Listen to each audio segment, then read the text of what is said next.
સન્માન આપવામાં આવે ત્યાં દેવોનો વાસ થાય છે, ત્યાં પ્રગતિ થાય છે, ત્યાં વિકાસ થાય છે.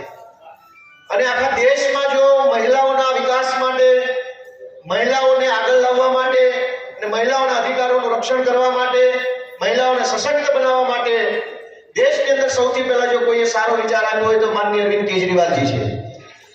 ત્યારે હું માનનીય કેજરીવાલજીને આ પ્રેસ કોન્ફરન્સનું માઇક સોંપતા પહેલા બધા જ બહેનોને, બધા જ ઉપસ્થિત તમામ સાથીઓને વિનંતી કરીશ કે અરવિંદજી બોલતા હોય ત્યારે આપણે બિલકુલ શાંતિ જાળવી રાખીશું, વચ્ચે કોઈ અવાજ થાય એવું નહીં કરીએ. વિશેષ વિનંતી છે બધાને. શ્રી અરવિંદ કેજરીવાલજી.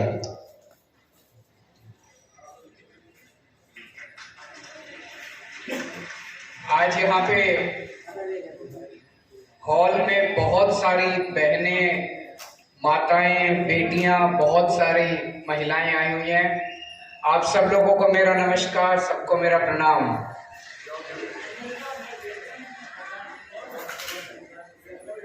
पिछले कुछ महीनों से मैं कई बार गुजरात आया और गुजरात के लोगों का खूब प्यार मिल रहा है, हम लोगों को खूब सम्मान, खूब विश्वास मिल रहा है.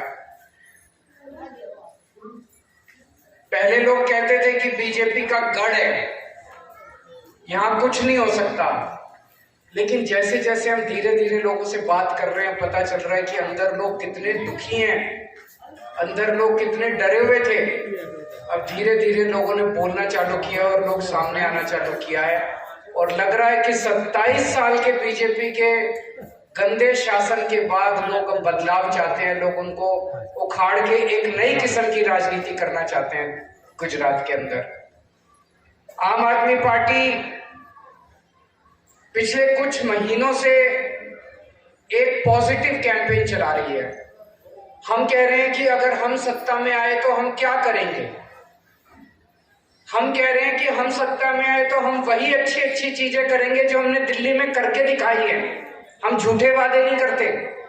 हम कह रहे हैं कि हम वही चीजें करेंगे जो पंजाब में कर रहे हैं हम लोग. हम झूठे वादे नहीं करते.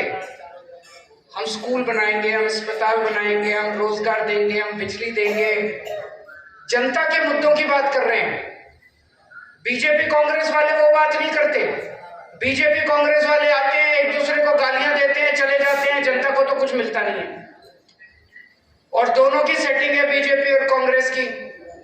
पहली बार लोगों को एक अच्छा विकल्प मिल रहा है. पहली बार लोगों को लगने लगा है कि हमारी समस्याओं का समाधान होगा. हम जनता के बीच में गए. जनता ने कहा कि बिजली बहुत महंगी है और इतनी महंगाई में हमसे अपने बिजली के बिल नहीं दिए जाते. किसी के घर में एक छोटा सा घर है, एक कमरे का घर है, उसमें एक पंखा, एक टीवी, एक फ्रिज, एक ट्यूबलाइट, और उसका 5,000 का 10,000 का बिल आ रहा है. वो अपना बच्चे पालेगा कि अपने बिजली के बिल भरेगा.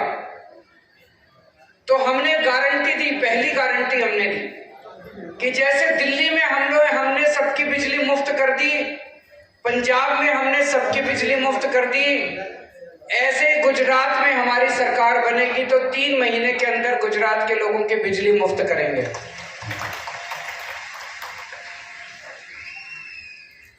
आपके सारे पुराने बिल माफ कर देंगे, पुराना बकाया सब माफ कर देंगे, 24 घंटे बिजली देंगे और बिजली के बिल 0 आया करेंगे. 0 मैजिक. फिर हमने दूसरी गारंटी दी. हमें पता चला कि बहुत बच्चे बेरोजगार हैं, बहुत दुखी हैं बच्चे. हमने दूसरी गारंटी दी कि हमारी सरकार बनेगी, हम हर बच्चे के लिए 5 साल में रोजगार का इंतजाम करेंगे. और जब तक रोजगार नहीं मिलता तब तक उनको 3,000 रुपए महीने के हिसाब से बेरोजगारी भत्ता देंगे.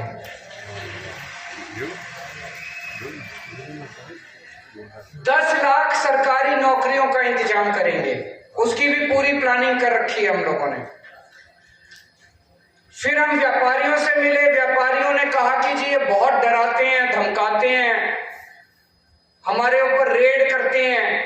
ये सब बंद करेंगे, रेड राज बंद करेंगे. व्यापारियों को धमकाना, डराना बंद करेंगे.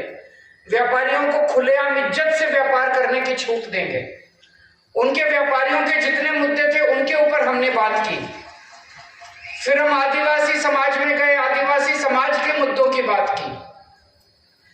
4 गारंटी दे चुके हैं। आज 5वीं गारंटी है, महिलाओं के लिए गारंटी है। और महिलाओं के लिए हमारी गारंटी है कि आम आदमी पार्टी की सरकार बनने के बाद 18 साल से ऊपर की हर महिला को जो महिला चाहेगी उसे 1000 रुपए हर महीने के हिसाब से उसके बैंक अकाउंट में देगा। होना चाहिए कि नहीं होना चाहिए? ये बोलते हैं फ्री की रेवड़ी है। फ्री की रेवड़ी है कि अधिकार है, हक है? फ्री की रेवड़ी नहीं है, अधिकार है। आपका पैसा है, आपको वापस मिलना चाहिए। स्विस बैंकों में नहीं जाना चाहिए, जनता को मिलना चाहिए। कुछ लोग कहते हैं कि 1000 रुपए क्यों दोगे? मैं ऐसी बहुत सारे बेटियों को जानता हूं, 18 साल की, 19 साल की, 20 साल की, जिसका कॉलेज में एडमिशन तो हो जाता है, पढ़ने में तेज है, लेकिन पिताजी के पास आने जाने का, बस का किराया देने का खर्चा नहीं है, उसकी पढ़ाई छूट जाती है। ऐसी कई बेटियां हैं जिसका कॉलेज में एडमिशन हो जाता है, लेकिन कॉलेज की फीस देने के पैसे नहीं है पिताजी के पास, उसकी पढ़ाई छूट जाती है। उनको 1000 रुपए देंगे। ऐसी बहुत सारी बेटियां हैं जो अपनी पढ़ाई पूरी कर पाएंगी जब उनको 1000 रुपए मिलेंगे। ऐसी बहुत सारी बहनें हैं, शादीशुदा बहनें हैं, घर चला रही है। इतना महंगाई का जमाना है, घर का खर्चा नहीं चलता, पति की तनख्वाह उतनी है, तनख्वाह बढ़ती नहीं है, लेकिन खर्चे बढ़ते जा रहे हैं। उनके हाथ में 1000 रुपए जाएगा तो वह हो सकता है अपने बच्चे को थोड़ा सा और फ्रूट्स खिला देगी, थोड़ा दूध पिला देगी, थोड़ा सा अपने बच्चों के लिए कुछ और खर्चा कर देगी। हमारी जितनी माएं हैं, बुजुर्ग महिलाएं हैं, बेटी घर में आती है, माँ का मन करता है कि उसके हाथ में कुछ रख दूं, करता है कि नहीं करता है? लेकिन माँ को फिर बेटे की तरफ देखना पड़ता है। बेटा देता है तो बेचारी कुछ करती है, बेटा नहीं देता तो अपना मन महसूस के बैठ जाती है। अगर माँ के हाथ में 1000 रुपए होंगे तो उसको बेटे की तरफ, पति की तरफ देखना नहीं पड़ेगा। वो अपना अंदर जाएगी, संदूक खोलेगी, पैसे निकालेगी और बेटी के हाथ में रख देगी, उसको बड़ा सुकून मिलेगा। 1000 रुपए हर बहन के हाथ में देने से मैं समझता हूं कि बहुत बड़े स्तर पे अर्थव्यवस्था में भी फर्क पड़ेगा। एक तो है कि आप बड़े बड़े अमीर लोगों के हाथ में पैसा डालो। कोई अरबपति है, उसके पास पैसा जाएगा तो वो क्या करेगा? अभी उसके पास 2 जहाज या 4 जहाज खरीद लेगा, 5 जहाज खरीद लेगा, 2 बड़े बड़े बंगले। उससे अर्थव्यवस्था नहीं अच्छी होती। जब एक आम आदमी के हाथ में, आम बहन के हाथ में पैसा जाएगा, वो बाजार जाएगी, सब्जी खरीदेगी, आटा खरीदेगी, रोजमर्रा की चीजें खरीदेगी, इससे अर्थव्यवस्था बढ़ती है, इकोनॉमी की प्रोडक्शन बढ़ती है, डिमांड बढ़ती है, फिर नई नई फैक्ट्रियां लगेंगी वो सामान बनाने के लिए। आम आदमी की जेब में जितना पैसा जाएगा उतनी अर्थव्यवस्था बढ़ेगी, अमीरों के हाथ में जितना पैसा जाएगा उतनी अर्थव्यवस्था कमजोर होगी। तो ये बहुत सोच समझ के हम लोगों ने, जो हमारा विरोध करते हैं, उनको मैं कहना चाहता हूं कि बहुत सोच समझ के हमने किया है कि करोड़ों महिलाओं को इसका फायदा होगा, करोड़ों घरों को इसका फायदा होगा। और जो लोग कहते हैं पैसा कहां से आएगा, मैं आपको एक छोटा सा उदाहरण देता हूं, पैसा कहां से आएगा। हमने पंजाब में कहा कि हम बिजली फ्री करेंगे, लोगों ने पूछा पैसा कहां से आएगा। मार्च में हमारी सरकार बनी पंजाब में। सरकार बनने के बाद अगले 3 महीने में, अप्रैल, मई और जून, पिछली साल अप्रैल, मई और जून में 15,000 करोड़ का टैक्स आया था। इस साल हमारी सरकार बनने के बाद, ईमानदार सरकार बनने के बाद 15,000 के मुकाबले 21,000 करोड़ का टैक्स आ गया, 6,000 करोड़ एक्स्ट्रा आ गया। हमें पूरा साल बिजली मुफ्त करने के लिए बस 3,000 करोड़ चाहिए थे और 6,000 करोड़ आ गया 3 महीने में। पैसे की कमी नहीं है, पैसा बहुत है। ये लोग सारा पैसा अपने अमीर दोस्तों पे उड़ा देते हैं, उनके कर्जे माफ कर देते हैं, उनके टैक्स माफ कर देते हैं, जनता से जीएसटी लेते हैं और सारे पैसे अपने दोस्तों पे उड़ा देते हैं। ये बंद करेंगे, भ्रष्टाचार बंद करेंगे, ईमानदारी से सरकार चलाएंगे, जनता की सरकार चलाएंगे। मेरे को अब 7 साल हो गए दिल्ली सरकार चलाते हुए, एक ही चीज सीखा हूं सरकार में पैसे की कमी नहीं है, नीयत की कमी है। अच्छी नीयत वाली सरकार आएगी, सब कुछ होगा। अब मैं एक और मुद्दा उठाना चाहता हूं। एक पुलिसकर्मी की बेटी ने मुझे एक खत लिखा है। उसने अपने पापा का दर्द लिखा है उस खत के अंदर, गुजराती में यह खत। मैं गोपाल भाई से कहूंगा कि उस खत को पढ़ के सुनाए। ગુજરાતમાં છેલ્લા ઘણા સમયથી પોલીસ ગ્રેડ પે બાબતે પોલીસ જવાનોમાં અને એમના પરિવારની અંદર એક પીડા છે અને વારંવાર તેઓ પોતાની પીડા વ્યક્ત કરે છે, પરંતુ સરકારમાં બેઠેલા ભાજપના માણસો દ્વારા વારંવાર પોલીસને દબાવી દેવામાં આવે છે, બદલીઓ, સસ્પેન્શન, ખોટી એફઆઈઆરો। પરંતુ આજે પોલીસ પરિવારમાંથી કોઈ એક દીકરીએ અરવિંદજીને પત્ર લખ્યો અને સોશિયલ મીડિયામાં પણ મૂક્યો, મને પર્સનલી મોકલ્યો। મેં અરવિંદજીને વાત કરી કે ગુજરાતમાં પોલીસ પણ ખૂબ પીડાય છે અને હું પોતે પણ પોલીસ તરીકે અગાઉ નોકરી કરી ચૂક્યો છું, એટલે વિશેષ લાગણીથી મેં અરવિંદજીને વિનંતી કરી અને આજે એ પત્રમાં લખ્યું છે, આદરણીય કેજરીવાલજી, દિલ્હી મુખ્યમંત્રી, જય હિન્દ સાહેબ, આપ પર અમને સમગ્ર ભારત ગૌરવ લઈ રહ્યું છે।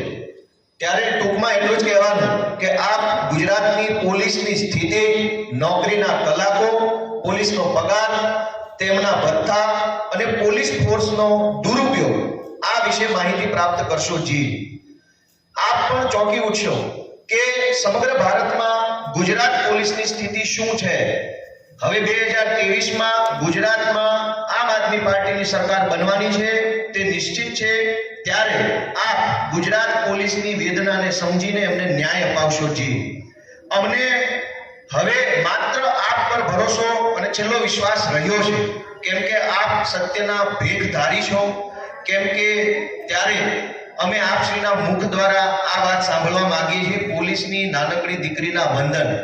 તો પોલીસ પરિવારની એક દીકરીએ પોતાના પિતા વતી વેદના માનનીય અરવિંદ કેજરીવાલજીને રજૂ કરી છે।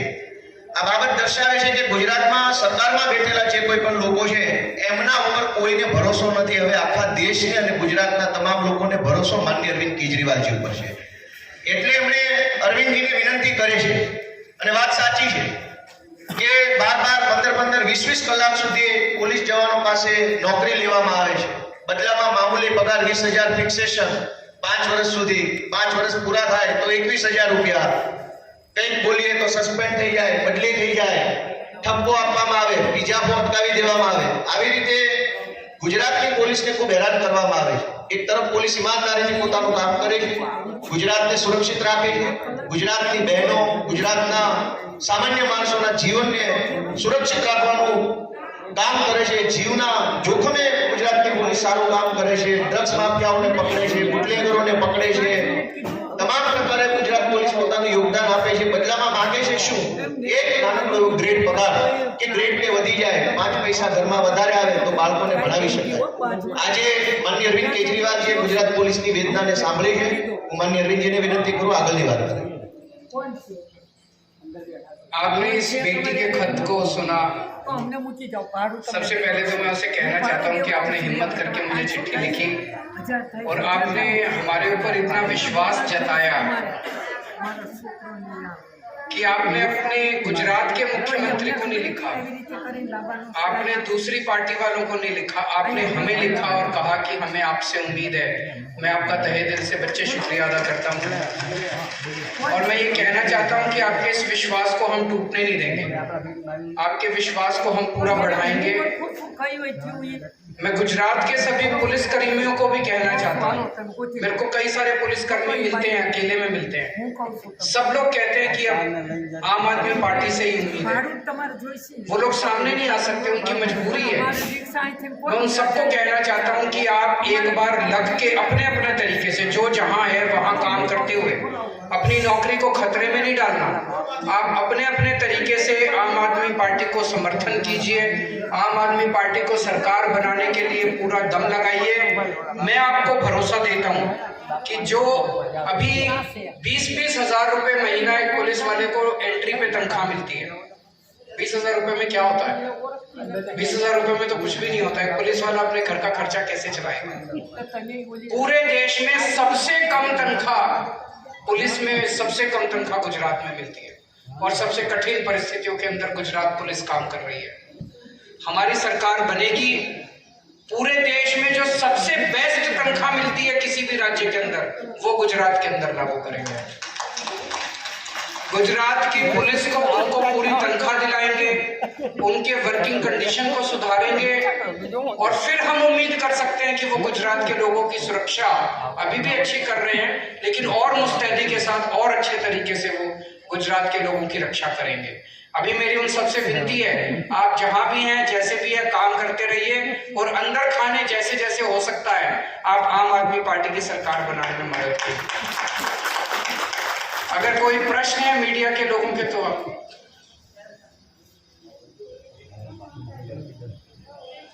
मेरा नाम सौरभ अक्तानिया, मैं इंडिया टुडे ग्रुप से हूँ।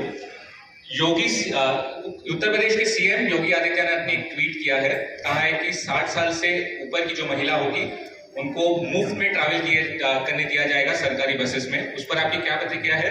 और दूसरा, जो आने वाले चुनाव में आपकी पार्टी महिलाओं को कितना रिप्रेजेंटेशन देगी और उसके लिए आपकी कितनी तैयारी है?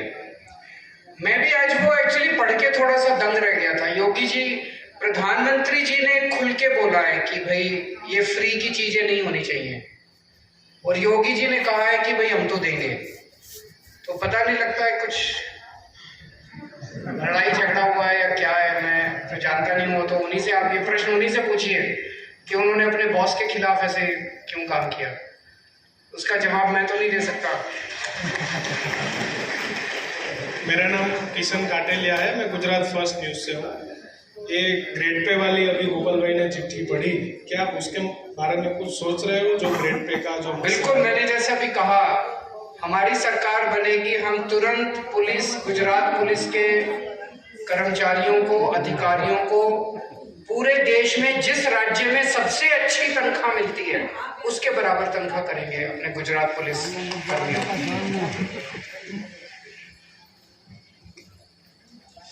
केजरीवाल जी, मैं भूपेंद्र सिंह, न्यूज 24 से। गुजरात में करीबन 3 करोड़ के आसपास महिलाओं की संख्या है, उसमें 18 से कम वाली भी हैं, लगभग 1.25 करोड़ के करीब जी। और इन सबको आपने जैसे घोषणा की है, अगर वो चाहेंगी तो 1000 रुपये देने आप देंगे। कुपोषित महिलाओं की भी यहाँ पर बहुत एक बड़ी समस्या है, क्या उसके बारे में आपने कुछ विचार किया है? बहुत अच्छा आपने। और जो माल न्यूट्रिशन के बच्चे जो कुपोषित पैदा होते हैं, उसकी भी एक बहुत गंभीर समस्या है, जिसको लेकर गुजरात हमेशा से ही इस समस्या से जूझ रहा है। सरकार की तरफ से उपाय भी किए जा रहे हैं, लेकिन आप पार्टी उसको लेकर क्या सोचते हैं? देखिए, आपने बहुत अच्छा प्रश्न किया कि एक तो महिलाओं का कुपोषण है, एक बच्चों का कुपोषण है। आज एक महिला के हाथ में पैसे नहीं है, एक महिला सबसे ज्यादा प्यार अपने बच्चे से करती है। माँ सबसे ज्यादा प्यार अपने बच्चे से करती है, और अपने बच्चे के लिए वो कुछ भी कर सकती है। आप सोच के देखो, कल्पना करके देखो, अगर एक माँ के हाथ में 1000 रुपए आ गए, वो अपने बच्चे को सबसे पहले अपने बच्चे को अच्छा खाना खिलाएगी, कहीं से भी लाके खिलाएगी कि मुझे लगता है कुपोषण की बीमारी को दूर करने का सबसे अच्छा तरीका यही है। उसके हाथ में पैसे रख दो थोड़े बहुत, आप उसको कुछ हम तरह तरह की स्कीमें बनाते हैं, सरकारी योजनाएं बनाते हैं। सबसे अच्छी योजना कुपोषण को दूर करने की, मैं आपको बता रहा हूं, यही साबित होगी। और कोई प्रश्न? मेरा नाम मेहुल जाला है, मैं न्यूज़ इंडिया से हूँ। केजरीवाल साहब, कांग्रेस कह रही है कि आम आदमी पार्टी बी टीम है, आप कह रहे हैं कि कोई और बी टीम है, तो दरअसल आप वहाँ से तय नहीं कर लेते कि कौन किसके लिए बी टीम के तौर पर काम कर रहा है? आप उन्हीं से पूछ लीजिए। नहीं, टी.एस. सिंहदेव आए थे, राजस्थान के हेल्थ मिनिस्टर, उनसे हमने पूछा था कि आप एक दूसरे पर क्यों बी टीम का आरोप लगा रहे हैं। दूसरा सवाल ये है कि आज के दौर में जो बिहार है, उससे लगता है कि नीतीश अगले मुख्य प्रधानमंत्री होंगे और केजरीवाल उनका समर्थन करेंगे 2024 के लिए। बिहार में जो घटनाएं घट रही हैं वो ये दिखाता है कि भारतीय जनता पार्टी बहुत अहंकारी होती जा रही है, और उसके अहंकार की वजह से जनता भी उससे दुखी होती जा रही है देश भर में, और दूसरी उसकी सहयोगी पार्टियां वो भी उनका साथ छोड़ती जा रही है। शिवसेना ने उनका साथ छोड़ दिया, अकाली दल ने उनका साथ छोड़ दिया, जेडीयू ने उनका साथ छोड़ दिया। अहंकार तो रावण का भी नहीं चला था। अगर आप सत्ता में आते हो तो एक चीज सबसे जरूरी होती है, आपको अपनी ह्यूमिलिटी हिंदी में क्या बोले, ह्यूमिलिटी बना के रखनी पड़ती है। आपको विनम्रता, आपको विनम्र रहना पड़ता है। आपको जनता के आगे हाथ जोड़ के लोगों के सामने पूरी विनम्रता के साथ काम करना पड़ता है। अहंकार आ जाता है तो फिर आपका पतन शुरू हो जाता है। बिहार यही दिखा रहा है कि ये सही नहीं है उनका। सर 24 में नीतीश कुमार को केजरीवाल सपोर्ट करेंगे, ममता को सपोर्ट करेंगे, या खुद केजरीवाल चाहेंगे कि वो प्रधानमंत्री बने? अभी तो ऐसा कुछ है नहीं, ना तो वो प्रधानमंत्री के उम्मीदवार हैं, ना कोई ममता जी हैं, ना मैं हूँ। जब 24 आएगा तो 24 का देखेंगे, अभी तो 1.5-2 साल है। Thank you.